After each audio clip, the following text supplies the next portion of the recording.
Good evening, everyone.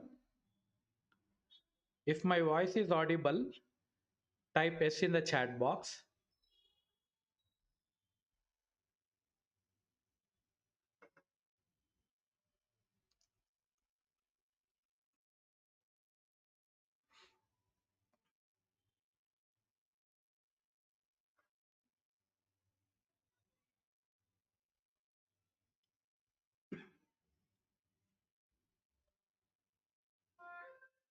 Yeah.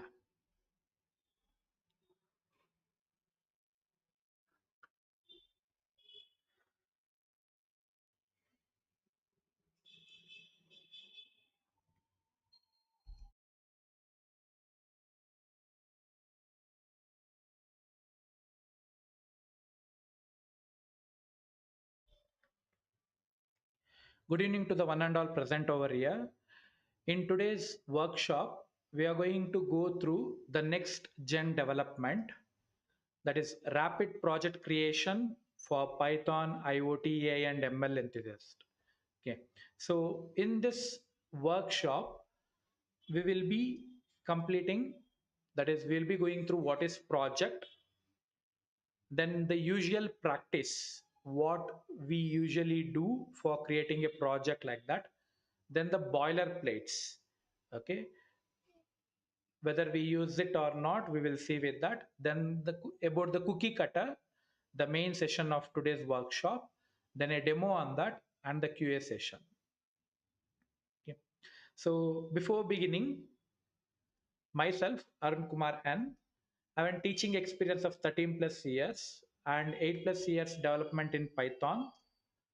I'm the training head at Skill Desk and also a technical advisor at Digital Attain. I like subjects like Python, IoT, penetration testing, and embedded system. These are my strong subjects. And I like training the students to build their new concept for their curriculum projects and hobbies. At Skill Desk, we have developed 10 plus industrial products. And for making IoT learning easier, we have developed a Pico Disk V1.1 development board for the IoT development. With that, we will go with today's session. Okay. So before starting today's session, I need to know whether you are able to see the screen. Okay, and a few instructions, as this is an online session, and usually we use it to do the workshops in the teams, Microsoft Teams.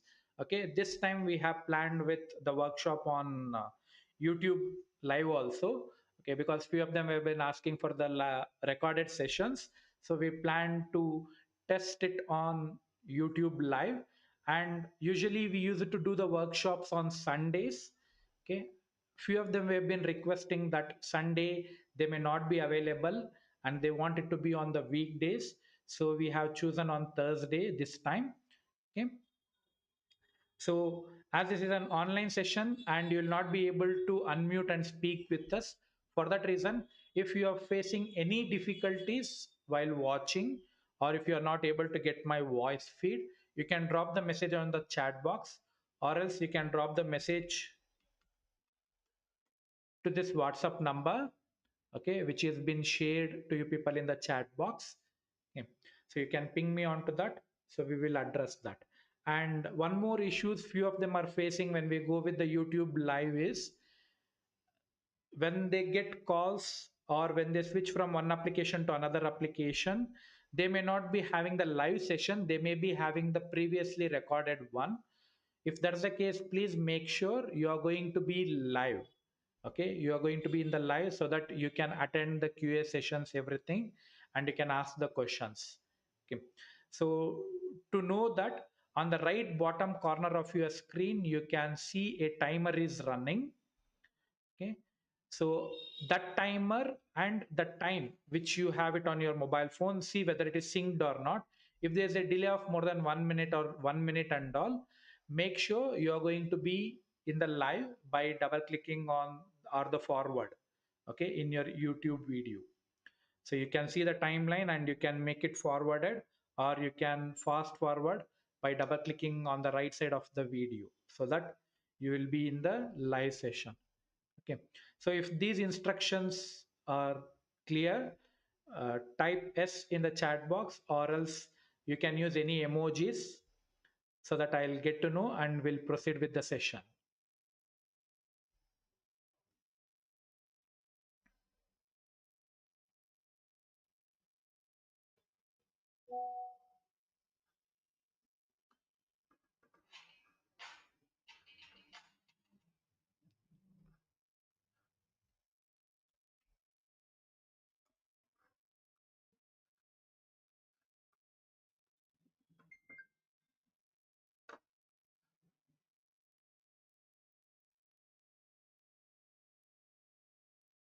Okay.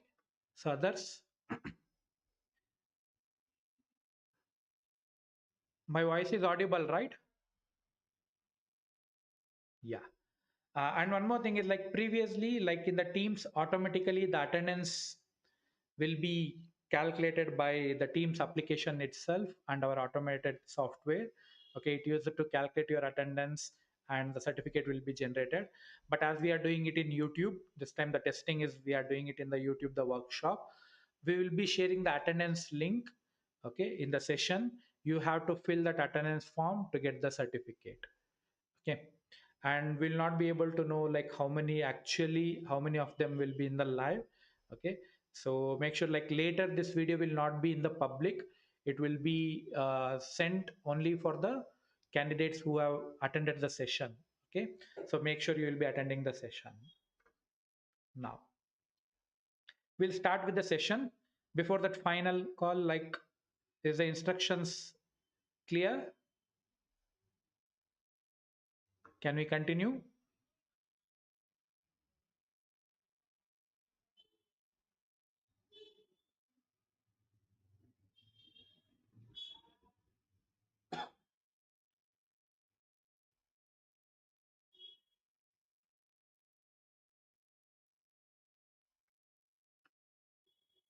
So if the instructions are clear, you can type S or you can use any emojis. Yeah.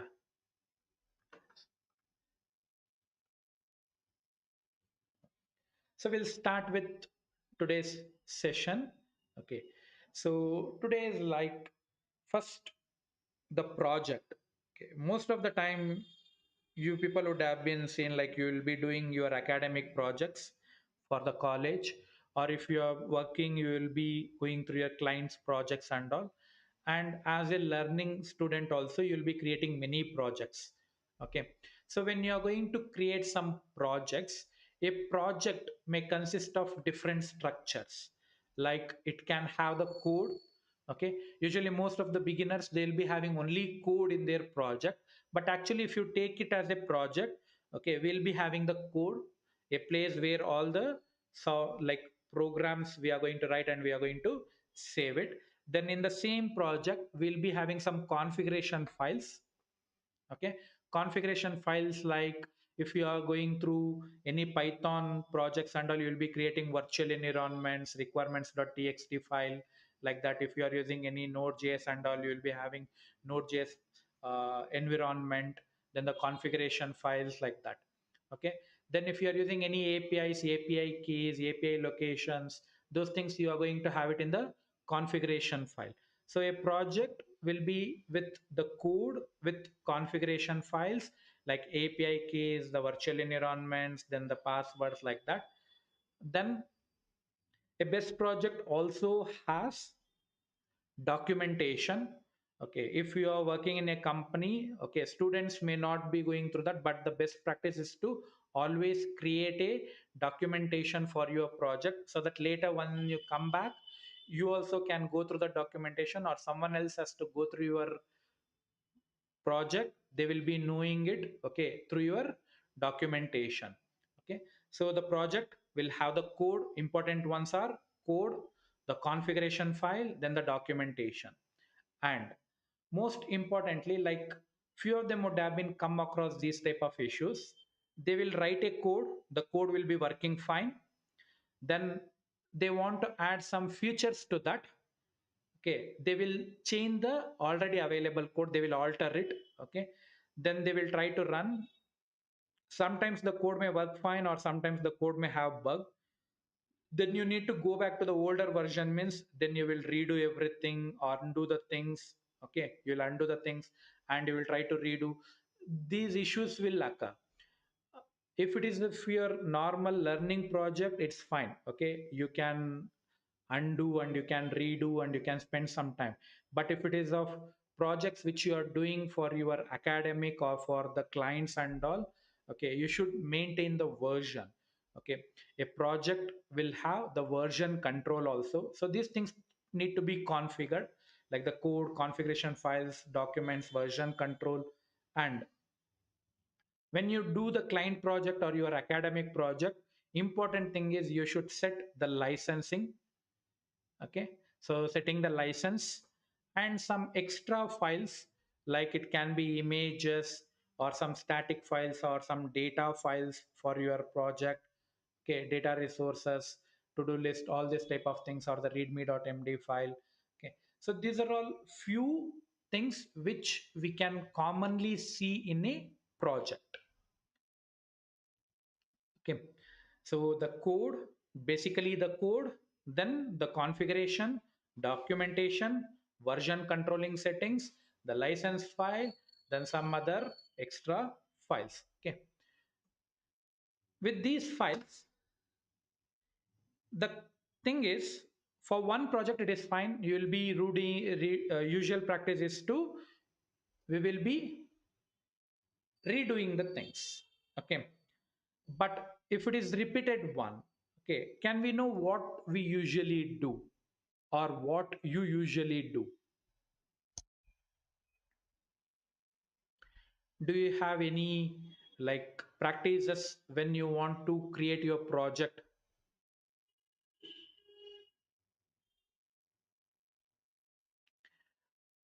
I hope we'll go with a question, like, so that you can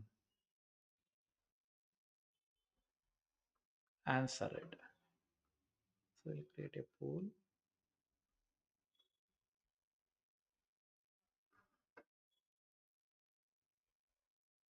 If you want to create a project, start a new project, what is that you usually do?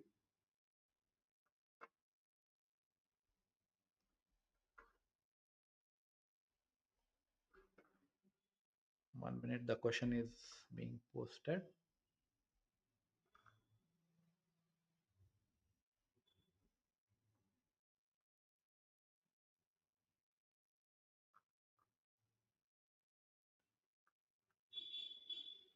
Must contain between 1 and 35 characters. Okay.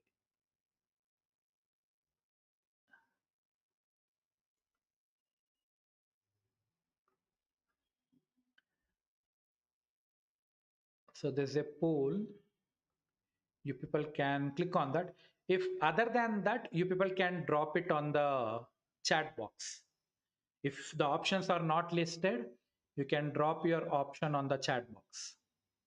How do you usually start a new project?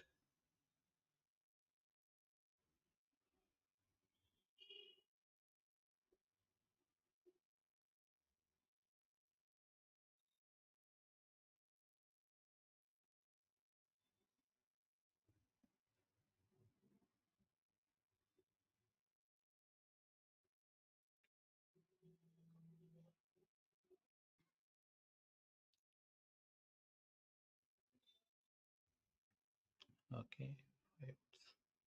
Use framework starters. Yes, nice.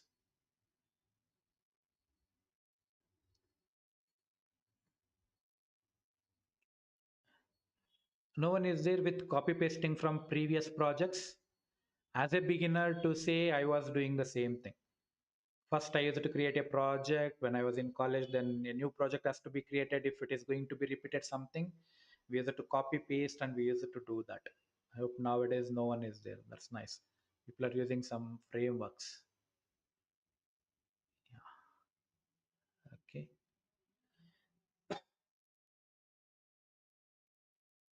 Okay, we'll keep that poll and we will go through it and finally we will see the conclusion of that. Okay. So what we usually do, the first option is like start from the scratch. Okay, this is here in the poll also. If we are going to see, more than 67% has voted that they do it from the scratch. Okay, I hope there are more than 20 members, but we got only 9 nodes. I hope others also will load. Other than that means you can drop any other options on the chat box also.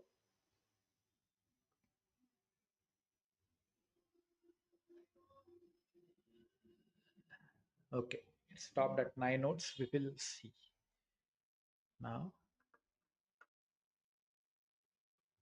or 10 nodes. So basically, most of the time we do is, oh sorry, like I have not changed the slide. Basically, we do is we will start from the scratch. We are going to start it from the scratch. Okay. So here more than 70% have listed out that they will be doing it every time from the scratch. Okay. Then the second option usually we prefer is like copy paste from old project. If the project is similar, okay, say assume you are doing an Python web development, okay, you're using some Flask, something like that, you have already created a project and the next project is similar to that, you don't want to go with configuration files, everything redoing that, you may be copy pasting from the old project. Then later what we will do, we will edit the required parts in that. Okay, we will copy paste it and we will edit the required parts in that. This is an usual practice. And there'll be one more practice is like creating a template or boilerplate. Okay, we create a template or boilerplate, and with this template or boilerplate we will copy and paste it. That is like, if you are doing repeatedly a project with Flask, okay, you will create a base project where you won't have any much code in that, only the base setup, everything you will do it, and you will have it as a template folder. Then that folder you will copy it and you will paste it whenever you require with the same project settings. Then you will change the required parts. Okay, we are going to edit the required parts. These are all few steps which we commonly do when we want to create a new project. And in the poll also, if we are going to see, okay, 15 of them have voted. In that, 60% says they go with absolutely from scratch. Okay, 7% with copy pasting from the previous one, then 27% with using framework starters. Okay, that's nice to hear. Then use custom templates or cookie cutters like that. Okay, one. So these are all few steps which we use to do when we want to create new projects. In this session, we'll mainly concentrate on this boilerplate part. Okay, so before going through that, there's then another question I need to get an answer from you people. So what's the most annoying part of the project setup? Okay, I'll give you some options.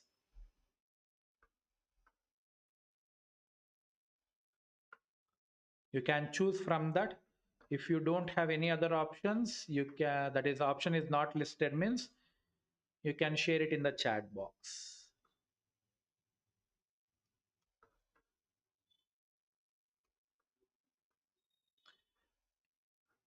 Yes.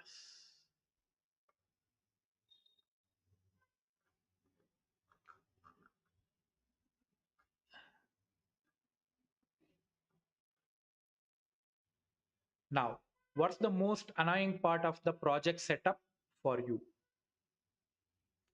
Okay, coding itself. Nice.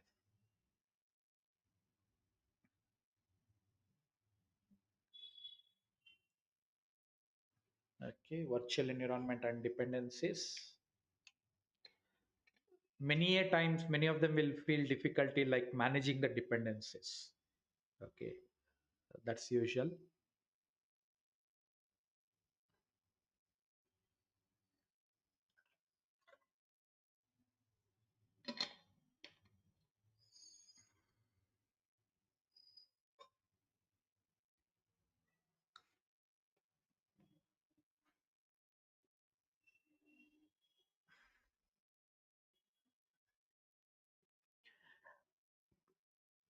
Okay, directory structure creation. No one is there. Okay. Yes.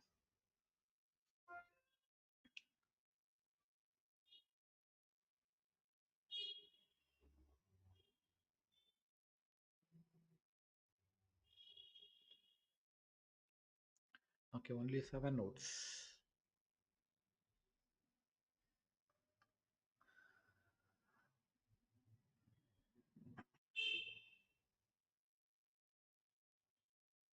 Yeah.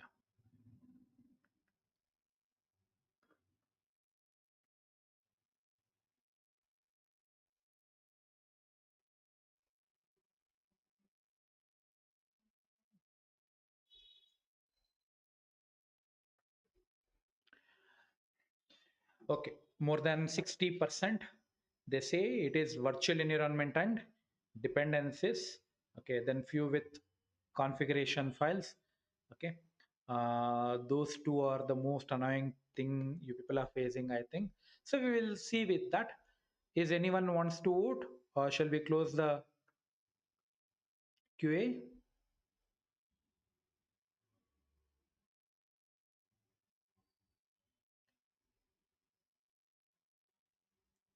Okay, I'll end the poll now. So we'll proceed further. Okay.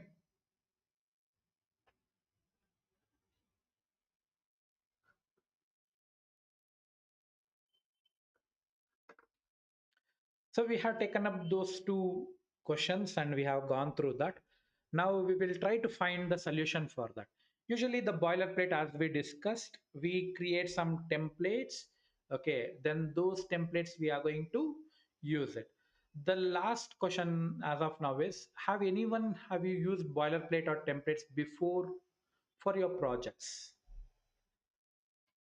Any boilerplates you have created or the templates you have created, and have you used it in your projects? You can say yes or no.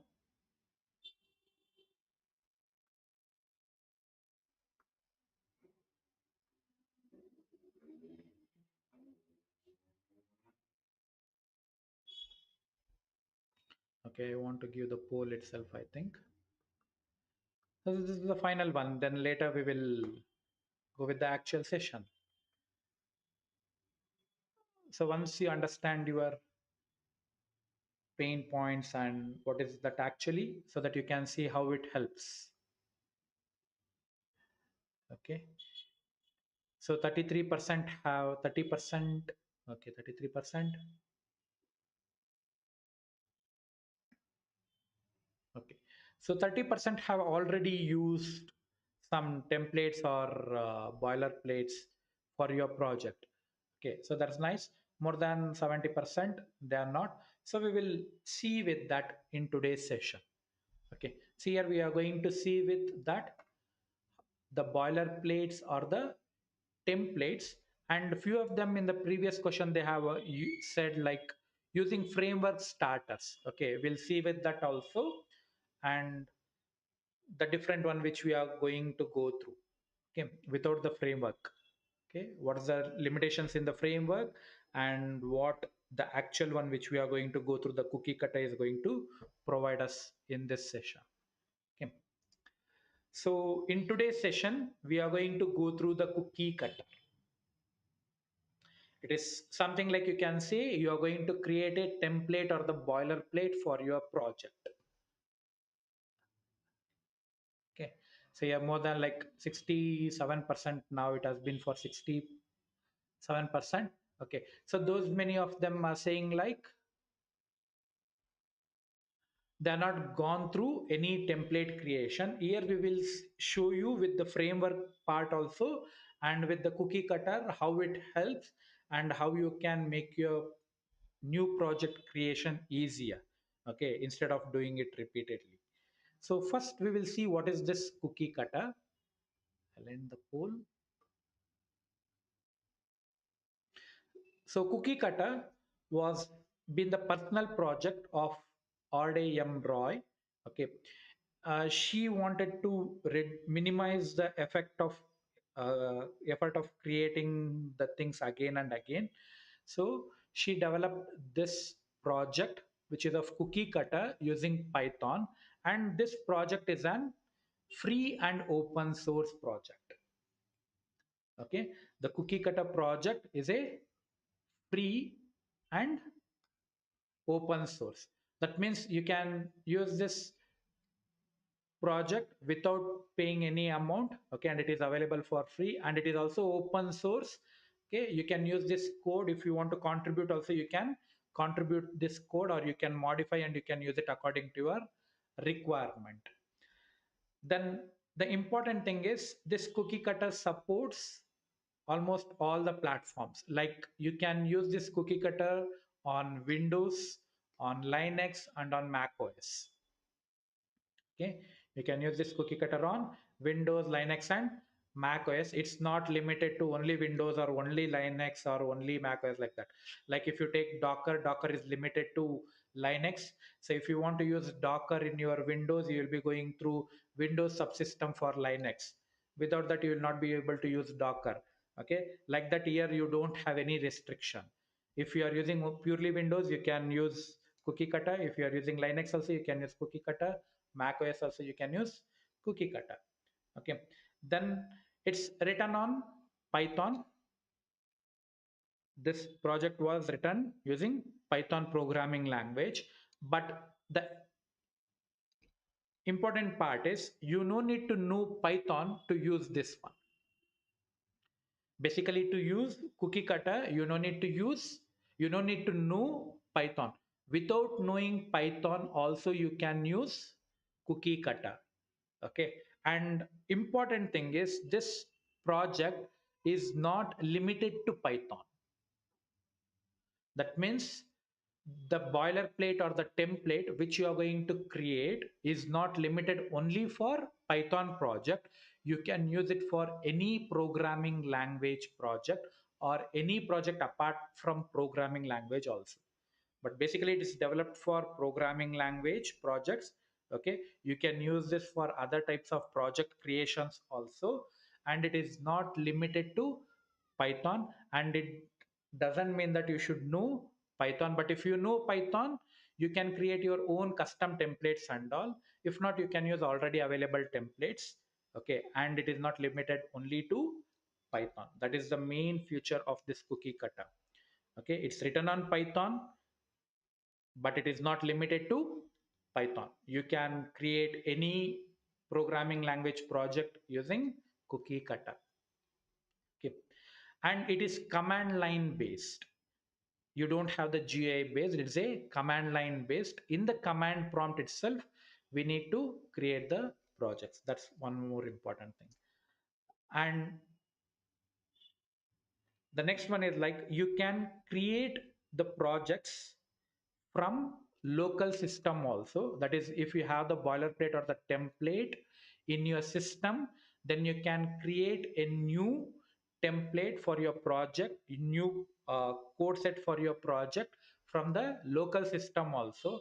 Or your company is having it in online, or your project you have hosted it in the GitHub or some other Bitbucket, something like this. From there also you can access your boilerplate. Okay, so you have the option to create the new project from the template, which is available in offline mode also, in offline mode or in online. Okay, from the internet also you can use it and you can create it. Okay, so as it has an option to post it on the online. Okay, there's a huge community support and huge templates which are already defined and hosted in the GitHub, which we will see.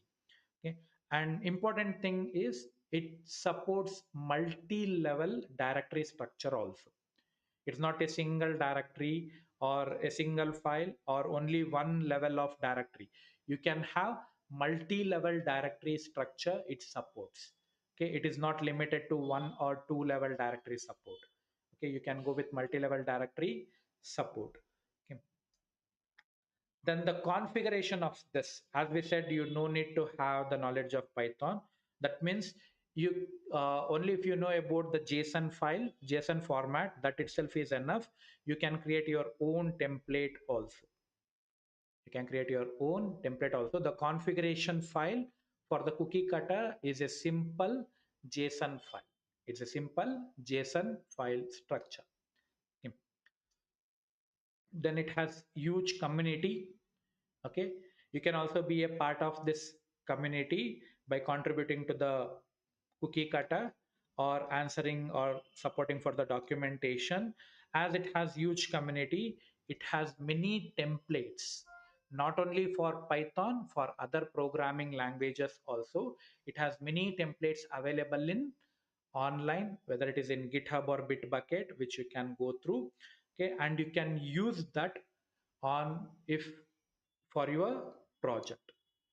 For your next project, if you want to use the template without recreating everything from the scratch or copy pasting it and editing it, you can do it from the Cookiecutter. Okay, sometimes you could have been seen, if you want to clone some projects from the GitHub, you will clone it and you will change it according to your requirement.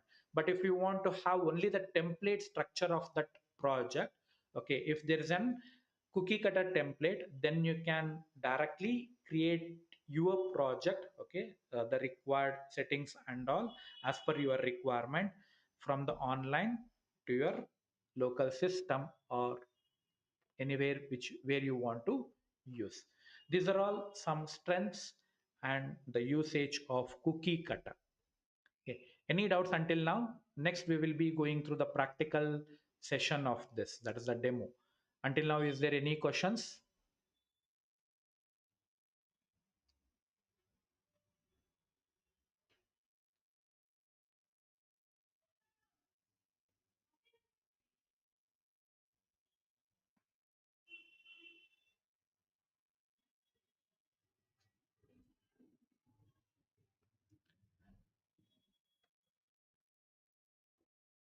If you don't have any questions, we will proceed further.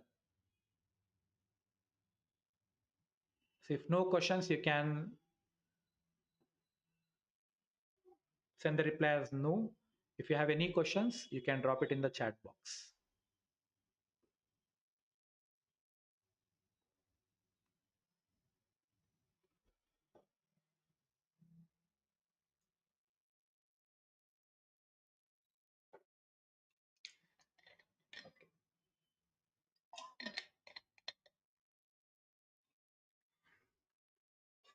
We will see the demo. In the meantime, if anyone is having questions, you can drop it on the chat box.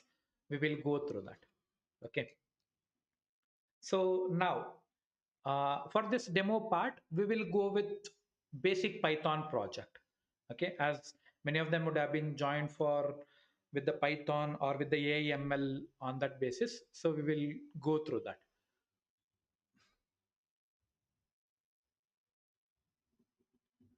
What's the table of contents and how much time required to learn this completely? See, we are splitting this into two sessions. Okay, this session already available project from the online, how to use it, that we are going to do. In the next one, how to create your own.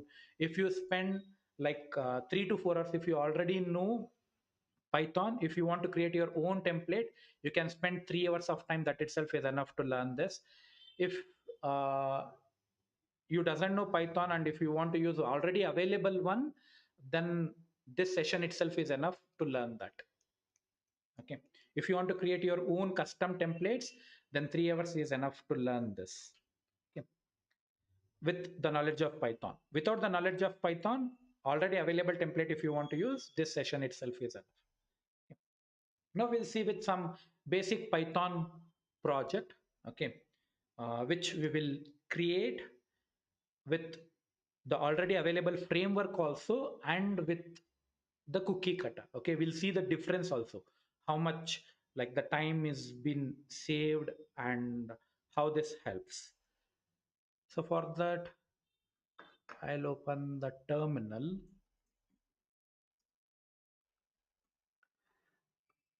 So I hope you people are able to see the terminal. So if the font size of the terminal has to be increased, you people can let me know. I'll increase the font size. Okay.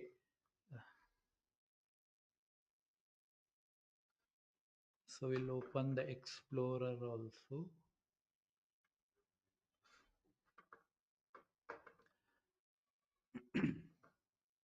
So here, this folder, if you are going to observe, it's an empty folder. Okay, so which is of workshop. We'll be going through creating a Django project.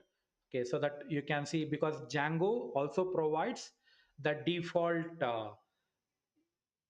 template, okay, which you can create. Okay, so the first thing we'll go with the basic Django one with the default one. Okay, okay, I'll increase the font size.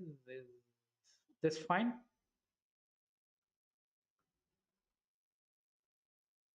Is it fine? Or I'll go with full screen mode. 1 minute. Is it fine now?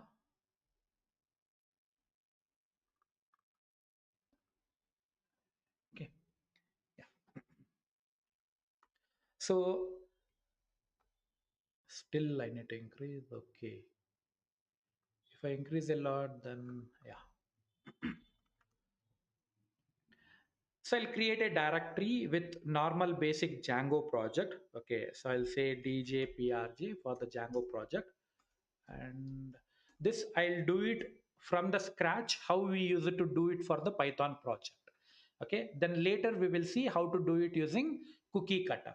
Okay, so if I want to create a Python project, first thing is I should create an virtual environment.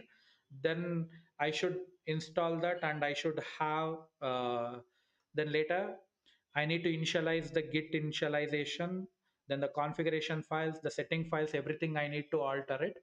Okay, then setting up of different databases, everything I need to do it. Okay, that we will do it now. Then with the Cookiecutter we'll see same thing. Okay, by using a Cookiecutter template already available, how the work is minimized. So first I'll create a virtual environment by using virtual env djvenv. I'll name that virtual environment as djvenv. Okay, if you doesn't know anything about it, don't worry about it. See the procedure what I am doing now. Okay, with this, then later you can see how it is being done in the Cookiecutter with short duration of time. Okay, now a virtual environment has to be created in that location with the name .djvenv. Okay, now the virtual environment is created. The second step is to activate that virtual environment and install the Python, install the Django. Okay, so for that, .djvenv backslash scripts backslash activate. Now the virtual environment is activated. Now Python dash m pip install Django. Okay, so here I am installing Django to that particular virtual environment.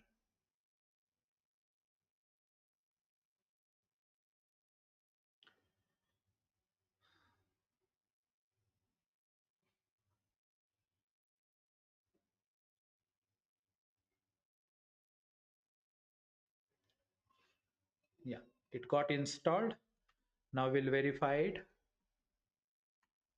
Python dash m Django dash dash version. Okay, Django version 5.2.7 has been successfully installed.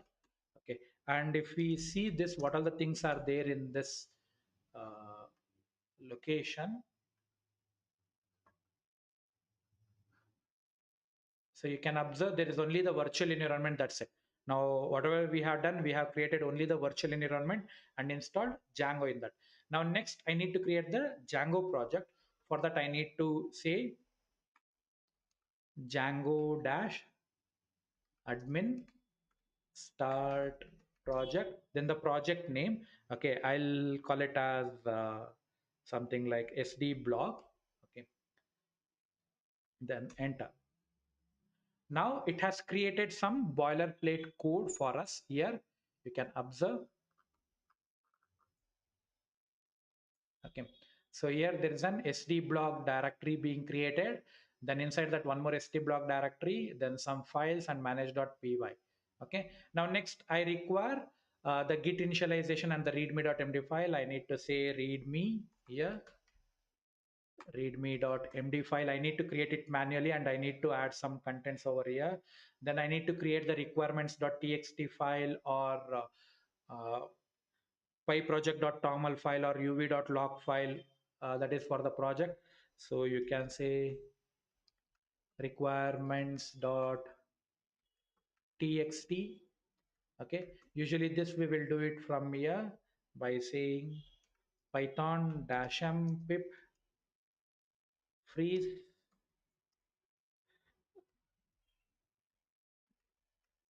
requirements.txt. Now what all the libraries we have installed, those things have been saved in this requirements.txt file now. Okay, next time when I want to do the project, I need to have this requirements.txt moving from one location to another location. Okay, so all these things we have done. Still, if we see over here inside the st block, okay, the settings file is single one. If we are going with the production level and all, we need to have the base, the production, then the development separately. Okay, and it is missing a lot of things to say clearly. Okay, app is missing. I need to create an app again for having the view.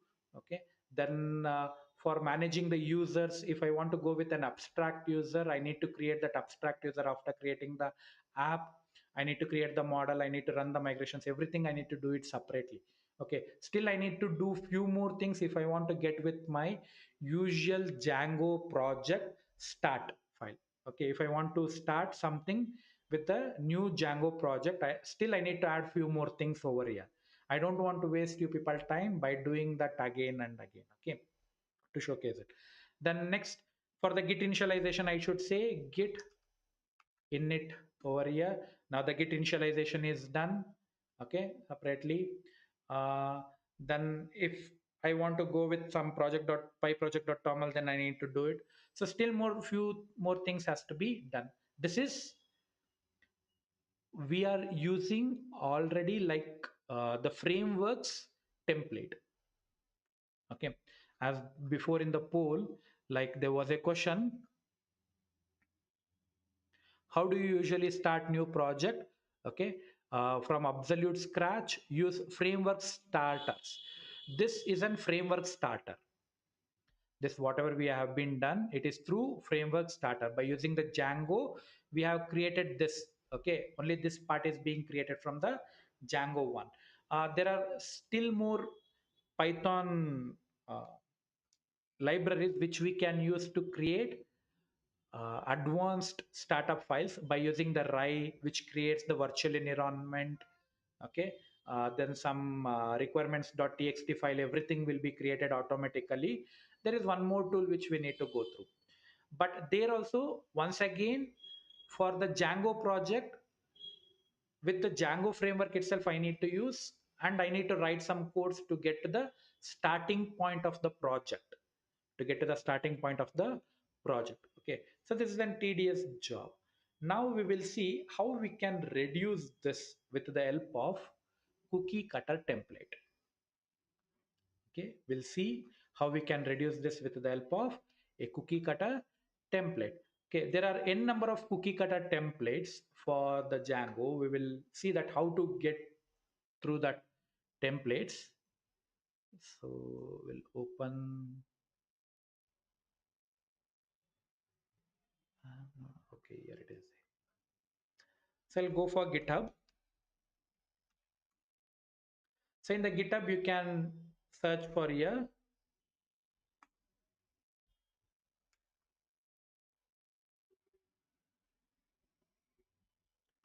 Cookiecutter, enter. Okay, now here you can see it's showing 11.1 thousand. Okay, almost 11,000 results for the Cookiecutter itself. Okay, and with different programming languages also you can observe. Okay, you have it for C++, Go, Java, JavaScript, PHP, Python, Ruby.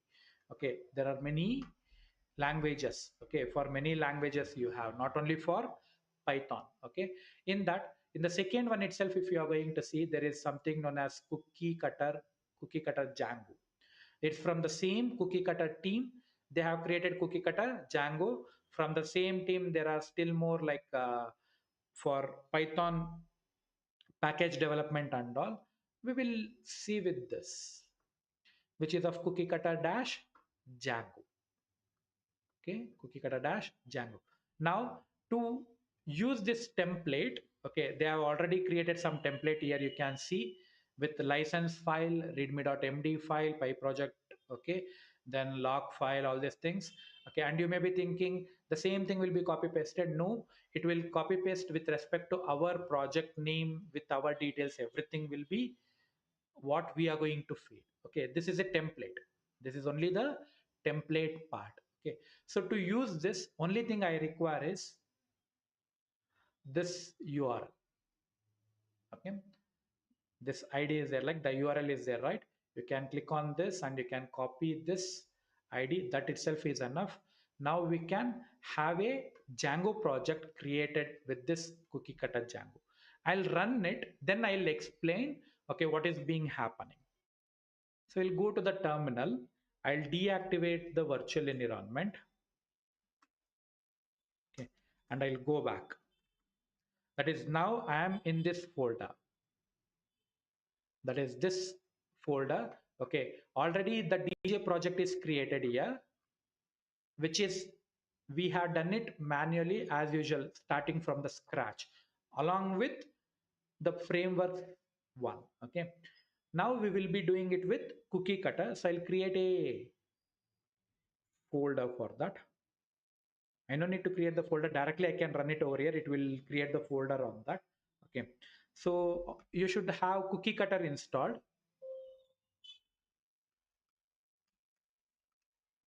So installing Cookiecutter is easier, as this is a Python package. You can simply say python -m install, uh, that is pip install Cookiecutter. Okay, I'll share the link if it is required. You can say like python -m pip install Cookiecutter. Okay, in my system already it is installed, so it's saying already requirement already satisfied. Okay, and to use it anywhere in your terminal, it may be asking you to add some links in the environmental variable. You can add that, or else you can use pipex to install it separately, system wide. Or if you are on Mac OS, you can use brew. If it is on Linux, you can use like brew or some other apt sudo apt also to install the Cookiecutter. Okay, it is a Python project itself, but you can install it in different ways. With Python also you can install with the help of pip or pipex. Now Cookiecutter is installed, so I can say Cookiecutter done. Whatever the link we have copied from here, okay, paste it over here, then press enter. So it's asking already you have downloaded, because I am using this template most of the time. It's already downloaded. If you want to re-download, you can press Y, or if you want to use the already downloaded, you can press N. I'll re-download it. That part will be downloaded. Now here it is showing 1/27. That means 27 questions are there. I need to answer that. That's it. Once I answer it, I'll have my template ready. It is asking project name. What is the project name I should give for this one? Okay, I'll say like SD blog. Okay, that is SD blog with cookie. Okay, then the slug, that is the project folder, all those things what it has to create, it is asking for that. I'll keep this, that is whatever the name I have given, the same one without space. Okay, enter. Now whatever shows in this parenthesis, that will be taken as default. If you want to add something new, you can add it over here. Okay, so I don't want the description to be this, behold my awesome project. I want it to be like something, skill disk Cookiecutter workshop project. Okay, something like this for blog and demo. Okay, enter. Now author name. Okay, you can enter your name. So I'll see, then the domain name. So I'll go with skilldesk.com. Then it's showing the email ID, is it arunkumaran@skilldesk.com? Not.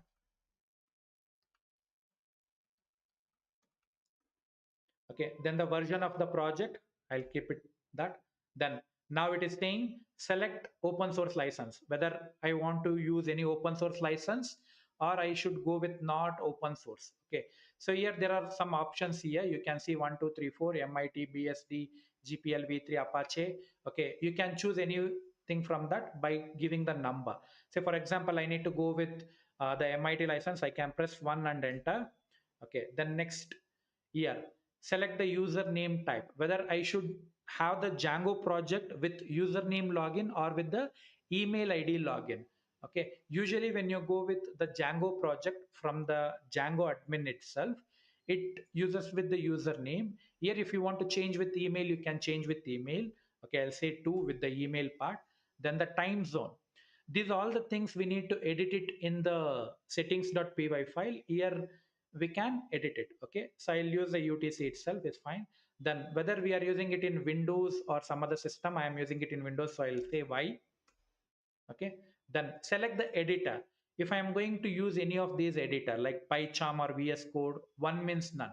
So if you choose PyCharm or VS Code, for those editors, some extra configuration files are required. Those are also will be created automatically. If you are using other than this, then you need to do it manually. Then you can choose one. So I'll go with 3. Okay, for the VS Code. Then do I need to use Docker? See here, like for the production level, whether I want to go with the Docker or not, that settings also it will create. I don't want to, so it is N. By default I can keep it or N and enter.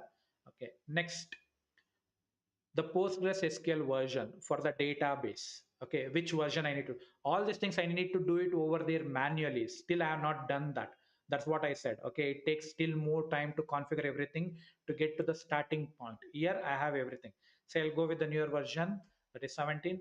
Then the cloud provider, which one I should choose, AWS, GCP or Azure, or if I want to go with any other new one, I can go with 4. I'll choose with AWS. Then mail service. Okay, I'll go with other SMTP servers.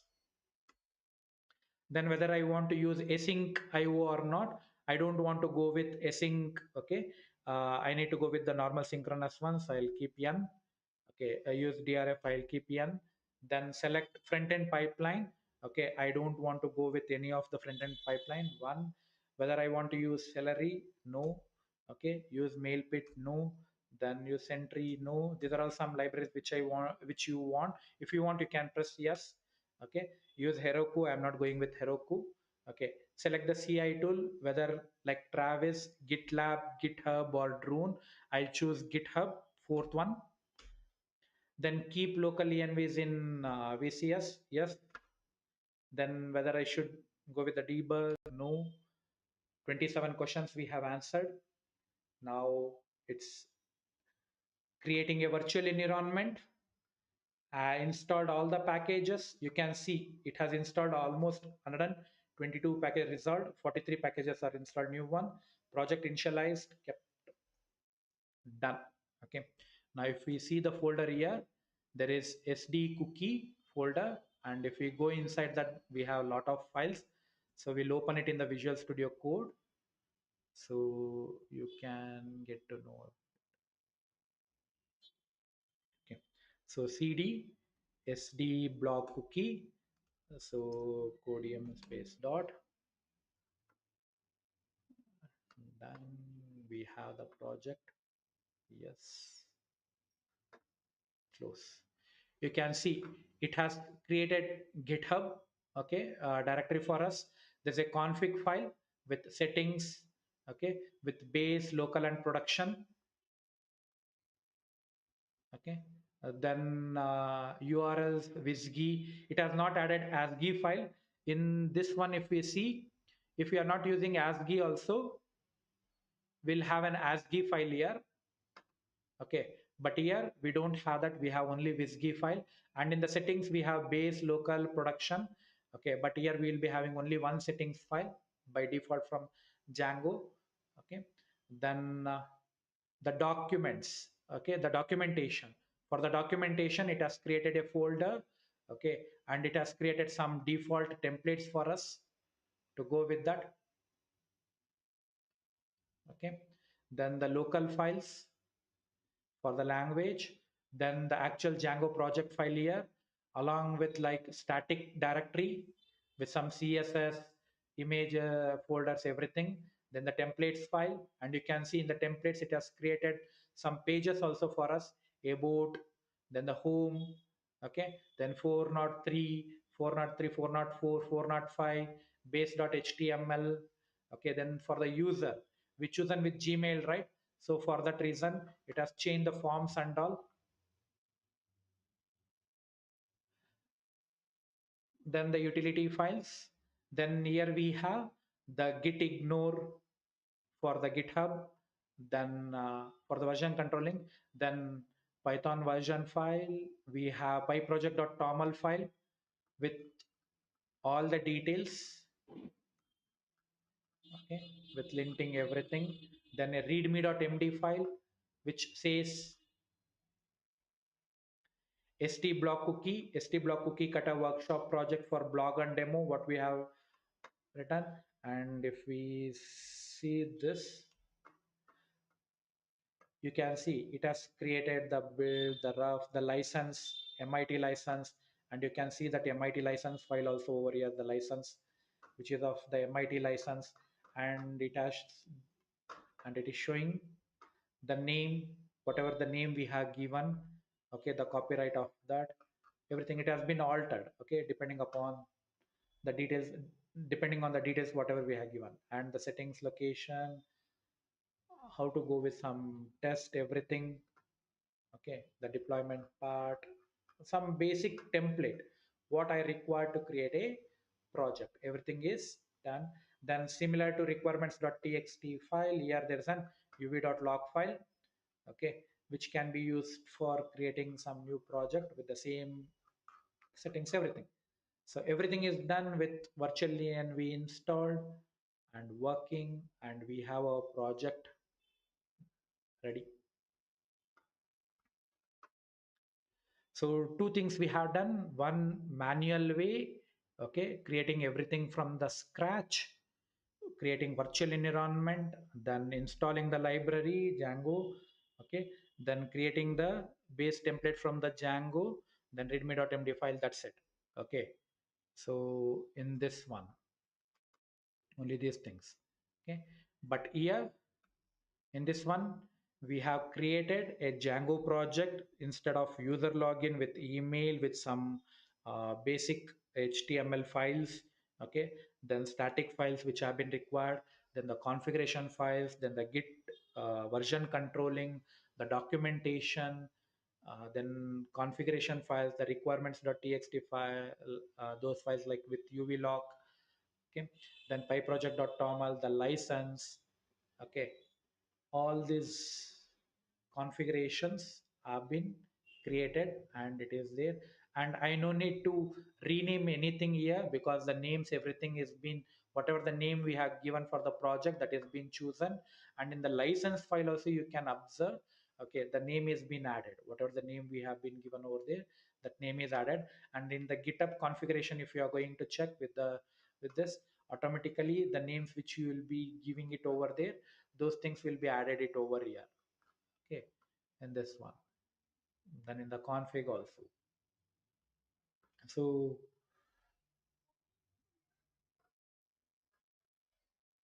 this is the power of Cookiecutter.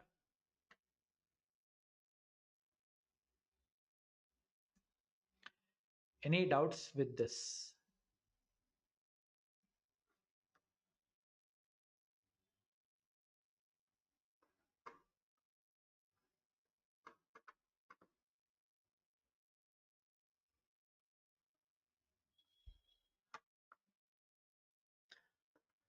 So we'll see how it has created the folder structure over here, and in the future webinar, like what we are going to do. Any doubts?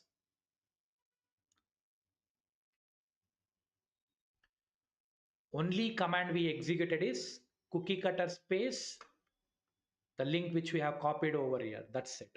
Okay, then later the questions which it has asked, we have answered it, and we have our project startup file ready.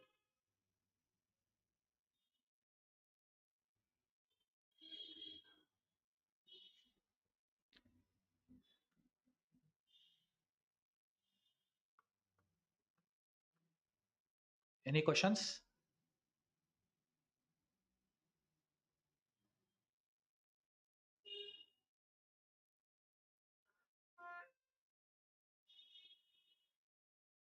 Okay. So many of them have left, I think. Okay, we'll see with that an issue. Now we'll proceed further. So here, if you see the folder structure, it has not copied everything from here and it has not pasted.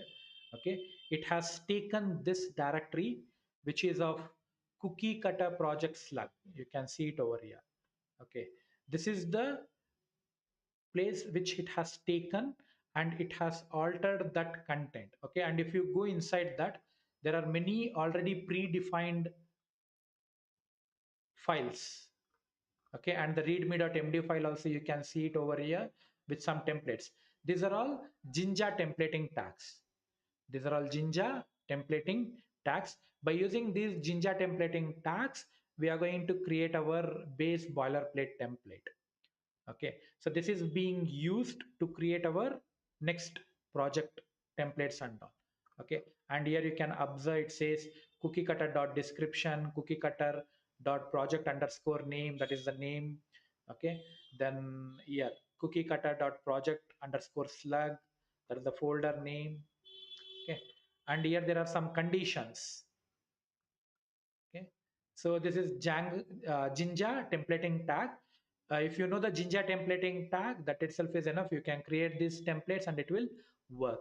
If you want to go with still more advanced one like this, like uh, depending upon the condition, you need to create some folders, and created folders you need to delete. Then the hooks should be used. Okay, so this is what we are going to learn it in the next workshop. Okay, in the future workshop we are going to say this, how to create these hooks. Okay, and how to create our own template. Okay, without Python how to do it, and with Python how you can make use of this with the advanced one, everything. And everything is being controlled with a single file. That single file is this cookiecutter.json file. There we got some 27 questions, right? All those 27 questions are over here. This is the entry point. Okay, this cookiecutter.json, it's going to ask these questions to us, and these are some default values which it will show to us. Okay, and this, once you answer this, it will take these values and it will replace it over here in this folder. Now here you can see folder name also will be replaced, and inside that any file which you have, those file content also will be replaced with the values which you are going to provide. And depending upon the value you are going to provide, you can use the if condition, for loop, everything, and you can generate some templates also. You can create files, you can delete files, everything can be done. Okay, so this is possible with Cookiecutter. Okay. Now we have seen with from the online, and if you want to go through any other templates, you can go through the github.com, then search for simply cookie cutter. Then if you want to choose any particular programming language, say for example, if I need to search for JavaScript based, you can search for that. Okay, then for the JavaScript based itself there are 314 results. Okay, widget cookies, then cookie, React, Django, then webpack, front end template application, cookie cutter is ESC boilerplate. Okay, then presentation, cookie cutter template that generates an opinionated reveal.js presentation. Okay, creating the reveal.js presentation. For that there are some templates like this. Okay, all you have almost like 314 results like this. You can go and search for your particular one. Like if you want to search for machine learning, like it's not in the language, you can search here like machine. Okay, similar to the machine learning, you can see with fast API. Okay, then ML, then for the data science you have, okay, ML, machine learning, Flask, Ansible. Okay, cookie cutter machine learning. Okay, and you can observe and you can go through these templates. Whichever template is suitable for you, that template, simply you go to that repository, copy the HTTPS URL, say cookie cutter space that URL, and it's going to prompt you with the questions which are there in the cookiecutter.json. Here you can see it has only few questions. These questions, once you answer, it is going to create a template for you with this settings. Okay. If you want to create your own, you can create your own template and you can make use of it, which you are going to repeatedly do it again and again. It is not limited only to Python project or for the programming one. If you want to create a template which you need to use it repeatedly for your personal projects, like other than programming also, you can make use of the cookie cutter. Okay. If you know Jinja templating tag, then you can do it. And if you know Python, then you can go with the advanced level of creating directories, deleting the directories, moving everything, that is cleaning up all those process can be done. You can take it to the next level. Without Python knowledge also, you can do it with the Jinja. This is with cookie cutter. Okay. So what's next is, now we have seen how to do it from the already available template in the online. In the next workshop, which we are going to schedule it in the next week or that next week, okay, in that one we are going to see how to make use of the same cookie cutter to create our custom template. So we'll see how to create these things like this folder. Okay, then cookiecutter.json file, then hooks, all those things, how to create it and how to make use of that template for creating our own project. And if you want to upload it to GitHub, how to upload it and how to use it from the online.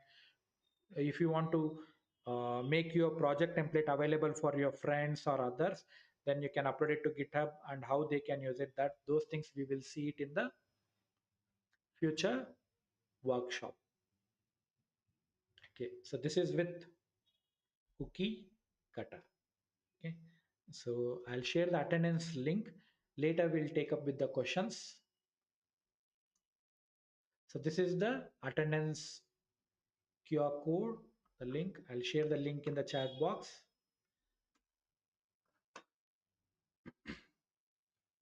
You can take the screenshot of this and later you can fill the attendance, not an issue.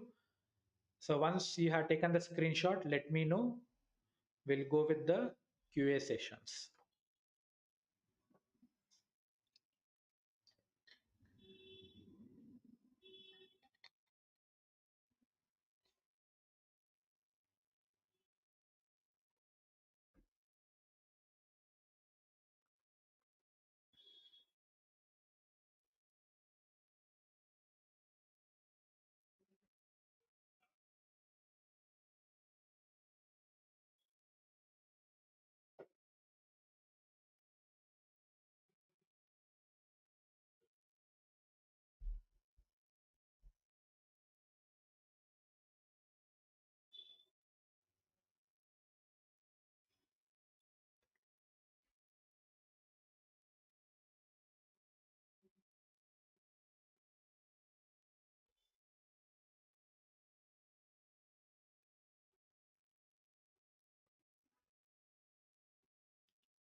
Is it done?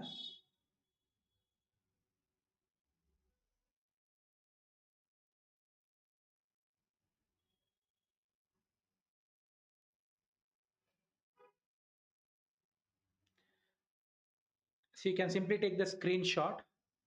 Okay, later you can fill or you can copy the link which is shared in the chat box and later you can attendance.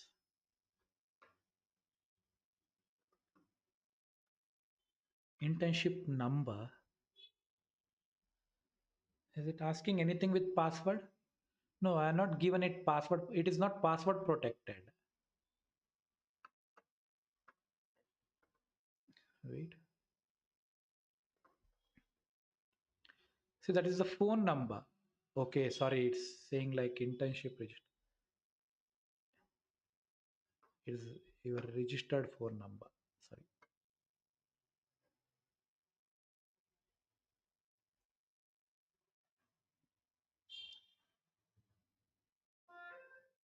Ayush, like what's the internship number? Like I'm not getting it. Question.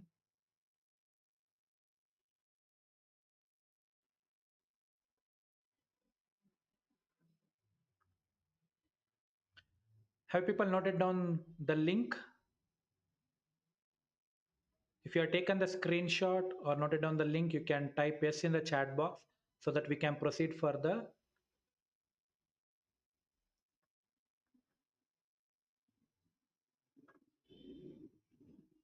I think most of them are filling the attendance form now itself. See, you can fill the attendance form.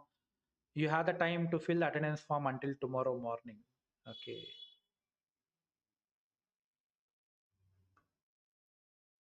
Yeah.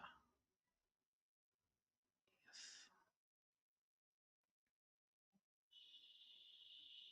Okay.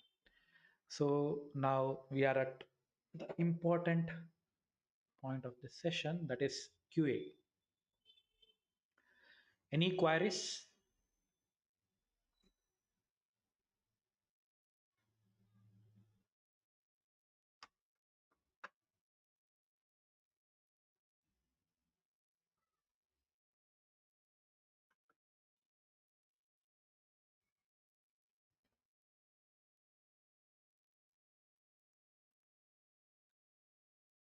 So there'll be a continuation of this, okay, in the future. Like now we are stopping it over here because mainly first this will help you to go through already available templates and using it. Okay. So in the next one, we will go through how to create the customized template and make use of that. Okay. So there's a mobile number registered for interest. See, no, like it's the mobile number which you are registered for the workshop. Okay. I failed to change it. It was for the workshop. Yeah, we are conducting the internships. Like already an internship is going on IoT. So there's a free internship on Internet of Things is going on. 14-day internship, which was started on 13th. Okay, it's going to end on 26th. And we are planning to go with Django also, like 1 week Django course, which we will inform it later. You people can check it in our website or through our social media platforms. Okay, we'll be hosting, and the webinars will be uploaded over here. The previous webinars are these are all the previous webinars which we have conducted. Okay, and this is the current one. Okay, so the next webinar on this, and we are planning to do it on another on IoT. Those things we will update it over here once it has been finalized. Okay.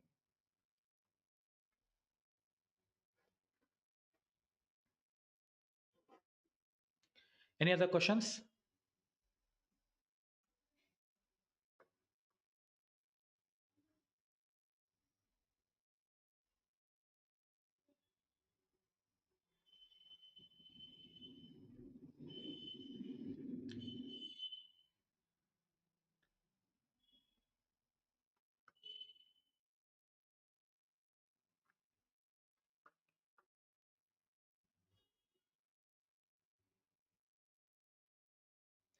Any WhatsApp group or Telegram groups for the updates?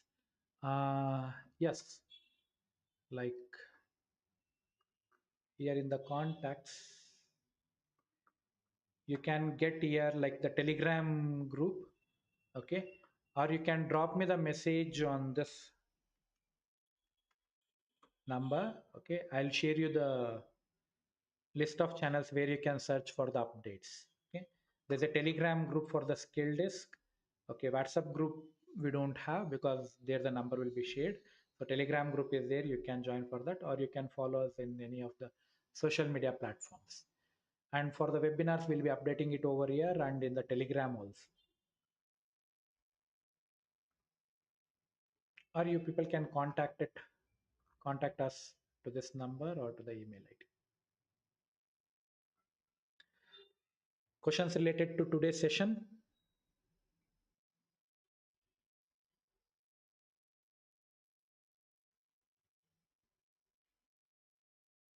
See, don't worry. The question and answer sessions, whatever has been discussed, will not be there in the YouTube recordings also.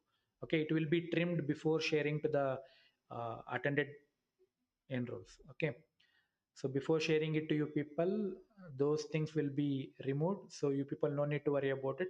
Whatever the questions you people have, you can ask.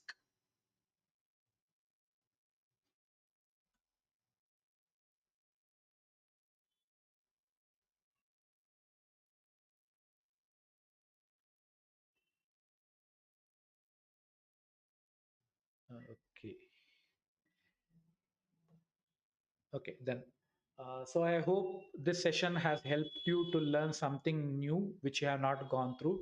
Few of them may be knowing about it. Okay, few of them may be new to this. Okay, if it has helped you people, okay. So spread these workshops to your friend circle. We are conducting this free workshops on the advanced topics, workshops and internship. Okay, if anyone in your friend circle you think like they will be benefited from this, okay, you can share these informations to them. You don't need to do any marketing and all. Simply you can add those notifications in your status or in the social media platform, or you can simply share it to your friends in the social media platform. Okay, so that if anyone is interested, they can join and they can learn. For that reason, I hope that will help us to spread the knowledge to others also. Okay, so this YouTube workshop, we are doing it for the first time. Like usually workshops we use it to conduct in the teams where you can also speak, but they have been asking for the recorded session, so we plan to go with the YouTube. uh, and in the weekdays it was been asked, so we planned today. uh, but in the weekends we have been getting more members, but in the weekdays we are getting less, I think. We'll see with that. Okay, everything is an new thing. We will be experimenting the things. We'll see what you have been felt on this. You can share your feedback to us through the WhatsApp or in the Telegram or through the mail or in the feedback. Okay, so any corrections also, if you felt that any corrections is required or any improvements you feel like you people can add it in that. Okay, our team will go through it and we will try to get some improvements on that. Okay, with that I hope the session was been helpful. Okay, we'll be posting the future updates when we are going to conduct the next workshop on this. Okay, as there is Diwali, like we will finalize it and we will post the dates of that. Okay, um, if it is helpful, we'll hope your presence will be there on that day also. With that, signing off. Thanks everyone for being in the session. Thank you. Any questions, people can stay back and you can ask the questions. If there are no questions posted, I will be closing this session in a minute.